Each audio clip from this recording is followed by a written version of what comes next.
O Senhor esteja convosco. Ele está no meio de nós. Proclamação do Evangelho de Jesus Cristo segundo Mateus. Glória a vós, Senhor.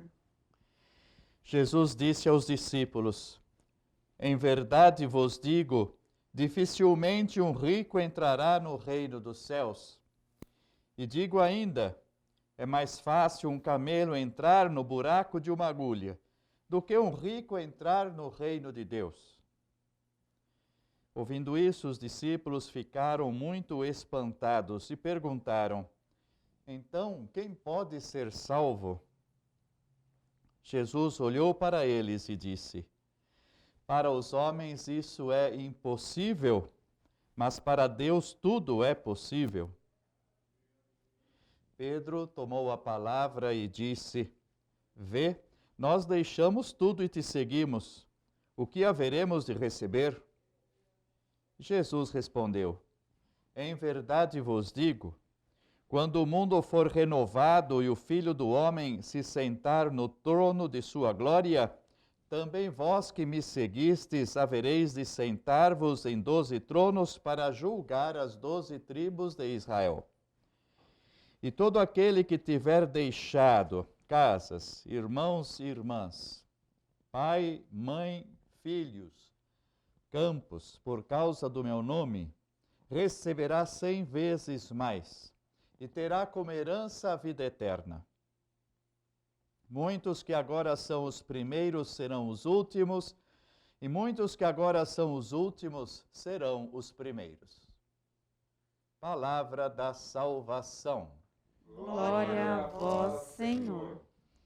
A palavra do Santo Evangelho, perdoe nossos pecados. Amém. Meus queridos, hoje nós temos nessa liturgia um apelo da graça da palavra de Deus para que possamos enxergar, quem sabe, com maior clarividência a nossa própria situação diante da graça, da bondade, do poder de Deus e da nossa fraqueza. Nós vimos na primeira leitura, livro dos Juízes, Gedeão, o mais pequeno da sua casa, o anjo que lhe aparece e o envia para libertar Israel, fazendo guerra aos madianitas. E ele sabe que não era capaz. Mas da mesma maneira como no Evangelho, Jesus diz que para Deus nada é impossível, o anjo lhe dá um sinal fazendo surgir o fogo da rocha e ele percebe então, primeiramente, a veracidade daquele que lhe falava e também percebe a capacidade, o poder do Senhor em transformar e fazer todas as coisas.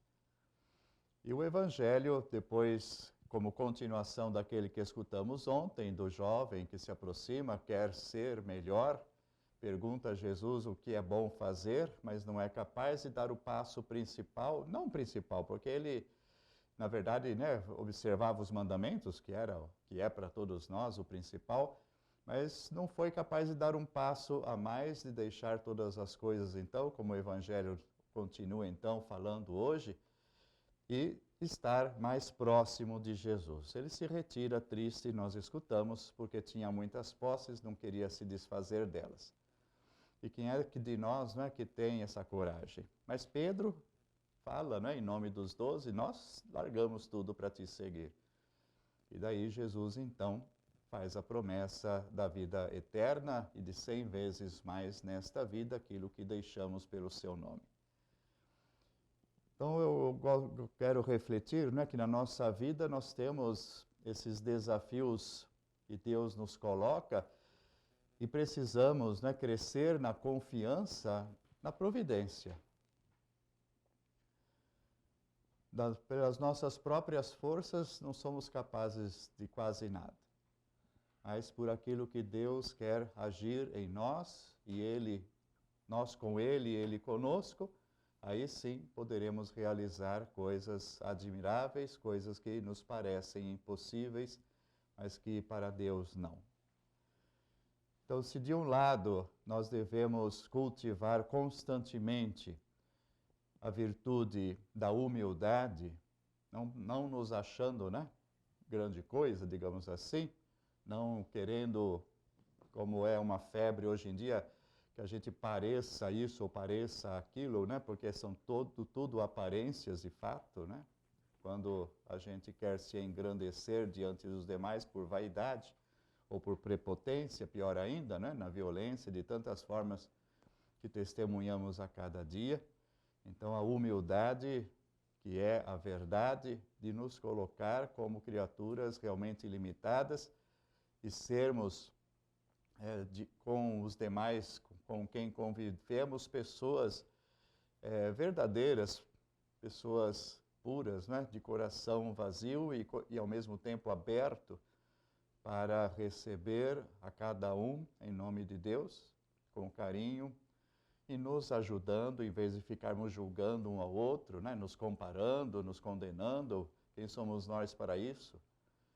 Por outro lado, então, além da humildade, a confiança em Deus, na sua providência, na sua graça que nos acompanha, no seu Santo Espírito, que é o dom para nos fortalecer, nos transformar, nos fazer corajosos guerreiros, como o anjo se referiu a Gedeão. Mas, mais uma vez, guerreiros não para fazer guerra contra, mas guerreiros para enfrentar as dificuldades e os males. Não como alguém que vai impor uma justiça própria, mas alguém que vai com o carinho de Deus, com o poder de Deus, para transformar, para libertar, para fazer do nosso mundo mais uma manifestação do reino de Deus que nos é prometido. A pergunta do jovem ontem era: o que eu devo fazer para o reino de Deus, né? E hoje Jesus coloca: é tão difícil um rico entrar no reino de Deus. Nesse apego ou em outras manifestações do egoísmo, do egocentrismo pessoal. Neste fim de semana, onde celebramos a festa da Assunção de Maria, nós escutamos mais uma vez a proclamação do Magnificat, né, do canto de Nossa Senhora, que reconhece: o poderoso fez grandes coisas em meu favor, mas antes disso coloca: olhou para a humildade de sua serva. E assim nos coloquemos da mesma forma, pedindo o auxílio do anjo do Senhor, o auxílio de Maria Santíssima, seu esposo José, e da própria graça que nos acompanha dia a dia. Louvado seja nosso Senhor Jesus Cristo, para sempre seja louvado. Então, nós que precisamos do auxílio de Deus, vamos elevar nossas preces pedindo que não nos falte a sua graça.